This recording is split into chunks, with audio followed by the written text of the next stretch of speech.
Hi, I'm Lauren Keeley. I am celebrating my birthday next month, 31 years old. And because I recently saw some videos on Facebook of charity water, I decided I'm going to donate my birthday this year. So instead of celebrating more and getting more stuff, I want to give back. So today I'm going to do my first of a couple experiments to try to rile up support. My campaign is online. You can search for Lauren's 31st birthday and the link will be in the description. But normally what I like to do in the morning, I wake up, use the bathroom, and wash my face. I haven't done that yet. I wanted to try to spend a day in the life of people who don't have water in their own house or clean water, that they have to walk miles to get water and then come home with it before they can actually begin their day. Most of these people are waking up at 4 or 5 in the morning just to go to get some dirty water and bring it home and drinking it, getting sick from it, and dying from it. So today, like I said, I have no water. My water bottle is empty. So I am going to walk down the block to my nearest water source. It's the Poestenkill Creek. And we're going to grab some water, walk back with it, and then I can start my day. So here we are in my neighborhood in rural Rensselaer County, upstate New York. And I'm walking to get water down the street at a local creek. I'm so blessed that I can live in the country like this, that my husband and I can afford a house out here, that we have 2 cars so we can both get to our jobs. But a lot of people, I feel like, have to live in the country or live in a rural area because they can't afford it or that's just where they were born. So that's probably the biggest barrier for clean water too, is just they can't move. That's where they're going to be and they don't have any other water source. I mean, out here in the country, we do not have public water. We don't have plumbing or central access to water. I have a well, and most everyone else around here has a well. So we just have to wait and see if one day they bring us public water. So the creek we're going to is Poestenkill, and it starts in Berlin, New York, and ends up in the Hudson River near Troy. I did some research and I found out the Poestenkill was named after a farmer from the 1660s, and the Dutch word kill, which means creek. Because Albany has a strong Dutch heritage. This walk is about half a mile from my house, so about 10 minutes for me to walk. Most other people in other countries, when they have to go get water, it's at least an hour, sometimes 2 or 3. So I'm pretty lucky that I can at least attempt this on this first day. It's a beautiful day here in upstate New York. I don't know if I would enjoy this as much if it was raining or snowing. We had snow a couple days ago, but luckily it's perfect weather. It's nice and warm. And the only thing unusual about today is that instead of wearing my walking shoes today, I'm wearing some boots, just because I'm not sure how messy I'm going to get when I'm down by the river. So I consider myself very fortunate. I grew up in Long Island. We had clean access to water there. It wasn't even a second thought to me. And I've always known there's a water crisis, but I think when I was younger, I just assumed, oh, those countries are taking care of it. There are organizations out there that are going to help them with that. And I didn't think that I had to pitch in, but according to the Charity Water website, there's still 662 people without access to clean drinking water. And I think that's absolutely a shame because there are incredible health benefits. You don't get sick as often, and you have time benefits, so you're not spending 3 hours a day going to get water. You can actually start small businesses or go to school. I feel so bad that some of these young girls are the main people in their family that have to go collect the water every day, and they have to skip school, or their clothes are dirty because they have to make choices of how to spend that day's water. So they're not able to rise up as a community because of their need for water. It's so present. We all need water. We wouldn't be alive or on this planet without it. The scientists are looking for water on other planets. So we need to do everything we can so that everyone in the world has water. I'm grateful that I have water. I know everyone in this country is trying to find ways to make sure that the water we're getting from our public water systems is clean. There's been some issues in the last couple of years, and we're going to continue to do that. But while we, as a developing nation, are working on our water price problems, we also want to help other people in the world who don't have that and only need a few dollars to really make a difference. So I'm almost at the creek, and I'm getting a little winded.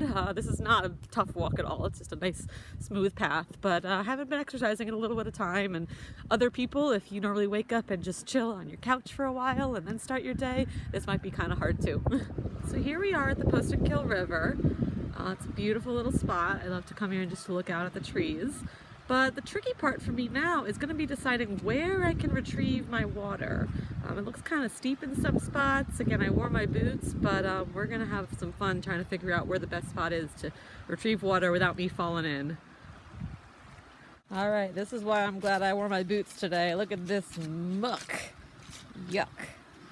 So, we're here at the edge of the river. Let's see if I can grab a gallon of water.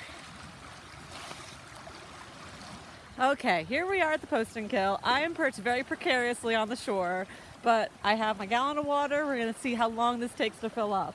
I can imagine that when people from other countries have to gather their water, it takes quite a while. They have jerry cans, which were originally designed by the Germans for carrying gasoline. So they have a nice big gasoline. Hopefully it's clean. I don't know if they can actually keep it clean when the water's not that clean. But they just put it in the water, glug, glug, glug, and theirs is about 3 times or 4 times bigger than this. You have to just wait for it all to fill up. Mine's still not filling up all the way. And obviously they have to worry about anything on the shore, snakes and whatever. Only thing I'm worried about is maybe getting ticks, but I'm used to that living out in the country. Ooh, look at this delicious water. Let's bring it home. So I got my gallon of water and I'm walking back home. I was a little worried about how much it weighed. You know, I might have to switch arms a couple times. But actually, now that I'm holding it, the harder part is that it's this annoying plastic, like it's digging into my finger a little bit. So that may end up bothering me more than anything else. I can totally understand why people would put these on their heads, but my bottle's kind of dirty, so I don't really want to do that. On my walk home, I'm starting to remember, that I haven't drinking any water yet today, so I'm a little thirsty. I am not going to be drinking this. It's not very appealing. I don't think anyone in the world should be drinking that. But some people will tell you that I carry a water bottle with me everywhere. Even if I'm not thirsty, I just feel the need to have it available. My husband will tell you I've got plastic water bottles all over my car sometimes just because I never know where my original water bottle is. So the fact that I feel such a strong need to have water around, and other people, they have to survive with just one big jar. They have to cook with that jar. They have to clean with the jar, with their jerry can of water. Really says something that, I can have free access to water anywhere I want. I've got water fountains at my job, and most public places will have water, but yet I still bring my own water with me.